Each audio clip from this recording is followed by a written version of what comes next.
the me I see when I envision myself successful doesn't feel like me. She feels confident, exuberant, fluent, charismatic, always on. How can I live up to that? Whew, that's a good question. I'm going to give you this point of view.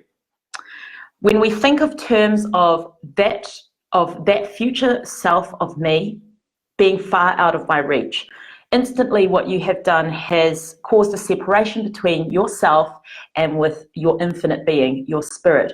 Your spirit does not know any different. It does not know you as either this or that. You are all of those things. So you can also be Janine, who is not confident, who is not exuberant, who is not always on. But at the same vein, you are also intimately exactly those things. Because there really is no separation within ourselves. We just, as humans, like to split that in our minds, and we like to cause separation, whether that's within ourselves or within our communities or within the world. So I'm going to break this down a little bit more. But basically, you are one and the same. You are all of those things. And it's a choice of whether you want to step into those characteristics of yourself, or whether you want to not step into those characteristics of yourself. And so it's not so much living up to the expectations of what you believe isn't you, because it is you. It's all of you. Your spirit is infinite. It's everything. It's everything at once. It's not living up to it. It's living into it.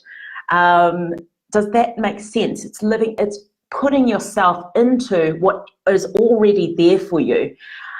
And this is when it comes down to what we talked about in day one. It's the courage to live into that part of you that might be foreign, but is so definitely, infinitely, and inseparably you. And this comes from self-love. This is accepting all that you are, which also means accepting the parts of you that aren't confident, that aren't exuberant, that aren't always on. Shit, we all have those days. And when you can love and honor that, then it's also going to be easier to step into that part of you that is. Hopefully this resonates for everyone who's been on here as well, is that you are not separate to the future you, or the more better you, or the more authentic. I know that I say that, like, step into your authentic self, like she's someone who is different from you. She's not different from you. She's in fact essentially you.